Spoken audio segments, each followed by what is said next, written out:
और मैं साथियों आपसे कहना चाहता हूं कि सुहेलदेव राजभर किस जात के थे।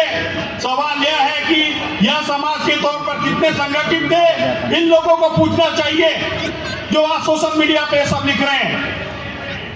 अगर सरकार को एक बात मैं बताना चाहता हूं कि महाराजा सुहेलदेव किस समुदाय से आते हैं और इनका इतिहास क्या है और समाज के लोगों को भ्रम तब खत्म होगा जब प्रदेश की सरकार उसको बताए कि ये पासी था, ये राजभर था।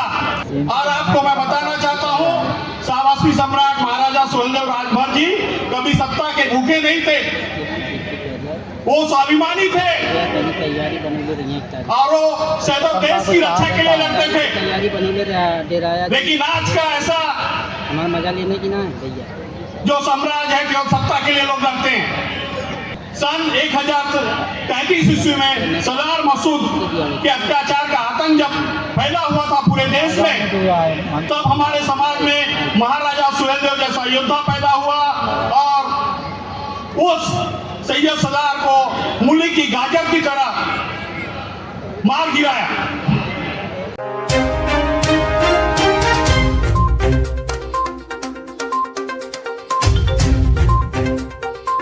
जय सुहेलदेव राजभर। आज के मंच पर विराजमान सम्मानित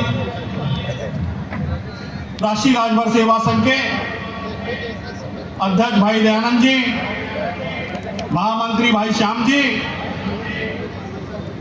कोषाध्यक्ष भाई राम जी और उत्तर प्रदेश से चलकर आए भाई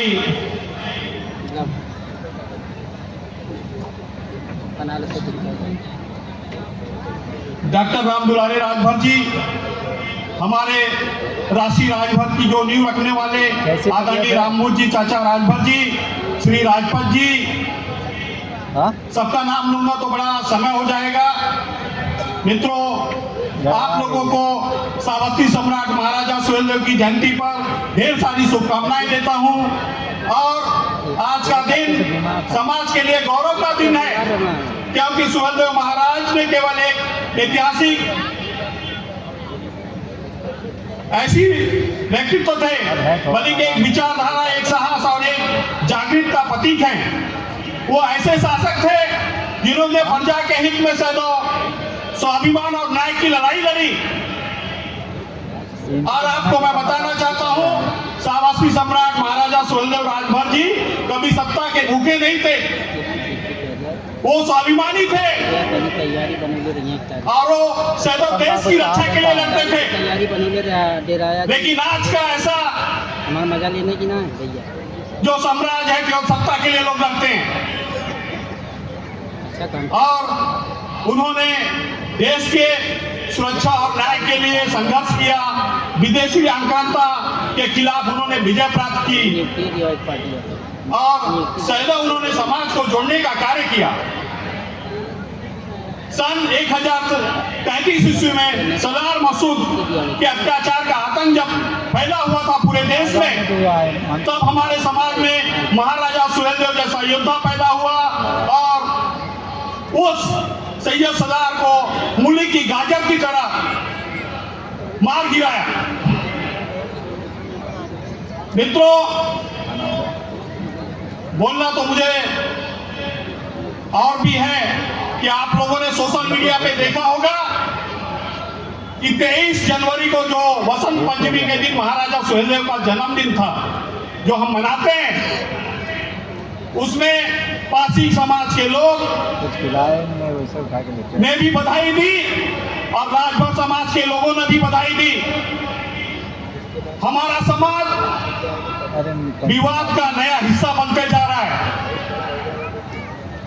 और मैं साथियों आपसे कहना चाहता हूं कि सुहेलदेव राजभर किस जात के थे। सवाल यह है कि यह समाज के तौर पर कितने संगठित थे, इन लोगों को पूछना चाहिए जो आज सोशल मीडिया पे सब लिख रहे हैं। अगर सरकार को एक बात मैं बताना चाहता हूं कि चलो तो बाद में फोन महाराज सुहेलदेव किस समुदाय से आते हैं और इनका इतिहास क्या है और समाज के लोगों को भ्रम तब खत्म होगा जब प्रदेश की सरकार उसको बताए कि ये पासी था, ये राजभर था। आपको मैं बताना चाहता हूँ आज सुहेलदेव जयंती है।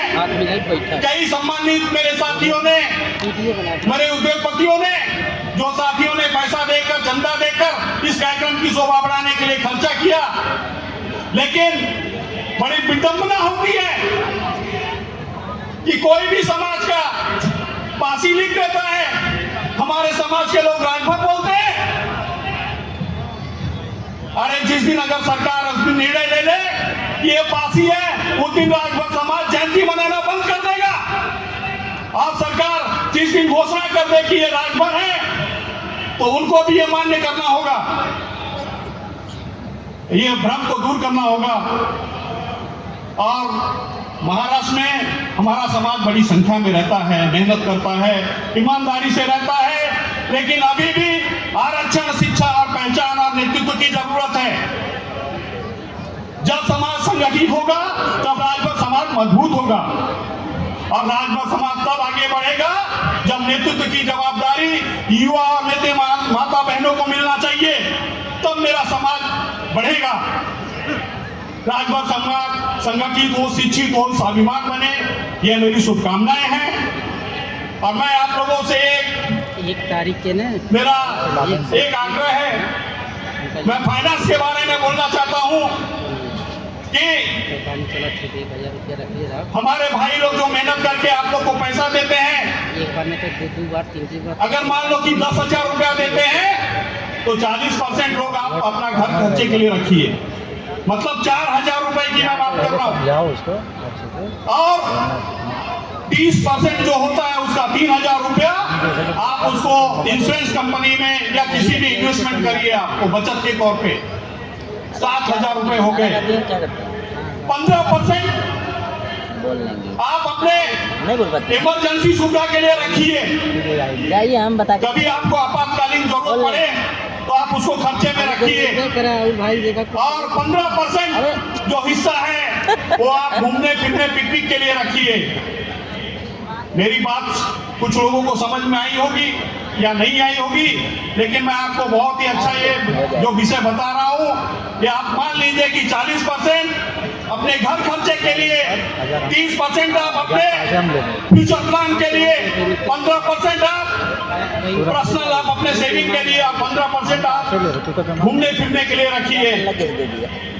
मैं ज्यादा ना बोलते हुए मैं महाराजा सुहेलदेव जयंती की पुनः आप लोगों को शुभकामनाएं देता हूं, और आपसे निवेदन करता हूं हम सब मिलकर समाज के हित में योगदान करें। और मैं ज्यादा ना बोलते हुए अपनी वाणी को यही विराम देता हूं। जय हिंद, जय महाराष्ट्र, जय सुहेलदेव राजभर। अगर आप चैनल पे नए हो तो चैनल को सब्सक्राइब करना ना भूलें। वीडियो को ज़्यादा से ज़्यादा शेयर कीजिए।